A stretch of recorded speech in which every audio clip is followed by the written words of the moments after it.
नमस्कार। English grammar में एक चीज है जो बहुत लोगों को कंफ्यूज करती है। ए कब लगाएं और एन कब। आज इसी पहेली को हमेशा के लिए सुलझाते हैं। तो चलिए सीधे एक सवाल से शुरू करते हैं। बताइए, अ यूनिवर्सिटी सही है या फिर एन यूनिवर्सिटी?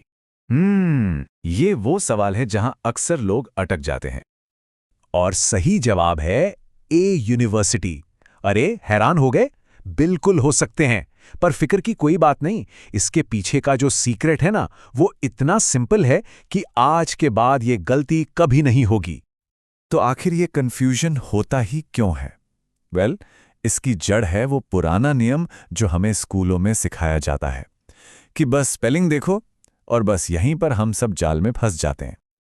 और यहीं पर आज का सबसे जरूरी सबक आता है।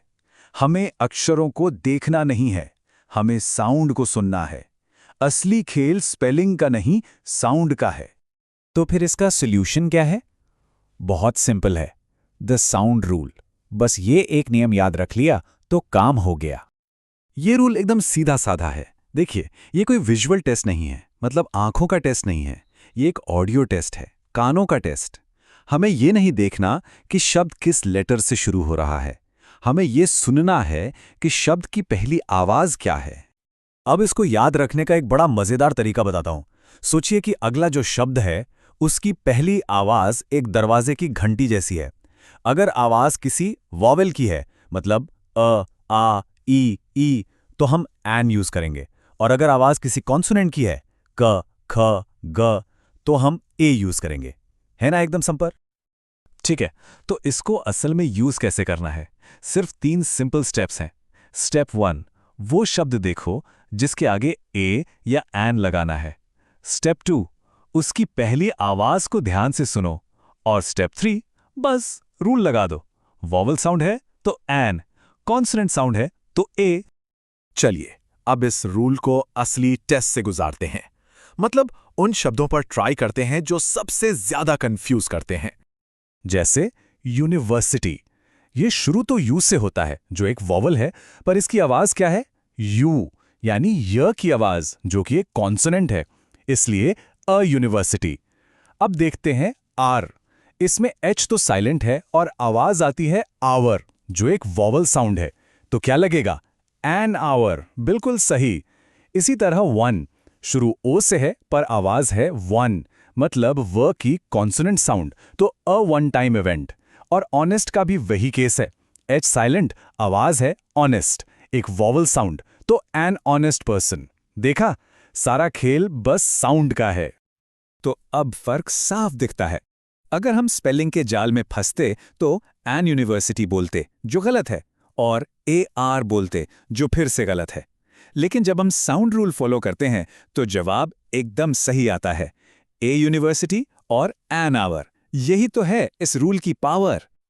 अच्छा, तो रूल तो समझ आ गया। अब क्या कहते हैं, एक छोटा सा टेस्ट हो जाए? चलिए, एक फटाफट क्विज करते हैं ताकि ये रूल दिमाग में एकदम फिट हो जाए। ओके, तो पहला सवाल है, he is dash honest employ. खाली जगह में क्या आएगा, ए या एन? और सही जवाब है एन। क्यों? क्योंकि ऑनेस्ट में एच साइलेंट है और आवाज ओ से शुरू होती है, जो कि एक वावल साउंड है। अगर आपका जवाब सही था तो बहुत बढ़िया। चलो, अब अगला सवाल। She gave dash useful presentation. यहां क्या लगेगा, सोचिए। इसका जवाब है ए। ये थोड़ा ट्रिकी है ना? यूजफुल शुरू तो यू से होता है, पर इसकी आवाज यू है, मतलब य वाली साउंड, जो एक कॉन्सोनेंट है, इसलिए ए यूजफुल प्रेजेंटेशन। और ये रहा क्विज का आखिरी सवाल। We waited for dash 1 hour session. A या एन, क्या लगता है? इसका भी सही जवाब ए ही है, क्योंकि वन शब्द की आवाज वन है, व से शुरू होती है, जो एक कॉन्सोनेंट है।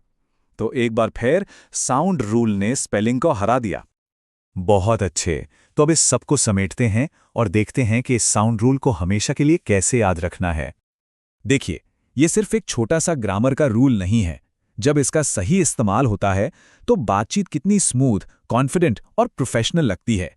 एक अलग ही फर्क पड़ता है। तो फाइनल टेक अवे क्या है? बहुत सिंपल। वावल साउंड है तो एन लगाइए, कॉन्सोनेंट साउंड है तो ए लगाइए। स्पेलिंग को पूरी तरह से इग्नोर कीजिए और अपने कानों पे भरोसा कीजिए। और वो दो मुश्किल शब्द तो अब याद हो ही गए होंगे, अ यूनिवर्सिटी और एन आर। और जाने से पहले एक सवाल छोड़ जाता हूं सोचने के लिए। क्या इंग्लिश ग्रामर में और भी ऐसे सिंपल रूल्स हो सकते हैं जो असल में स्पेलिंग के बारे में नहीं बल्कि साउंड के बारे में हों? सोचिएगा जरूर।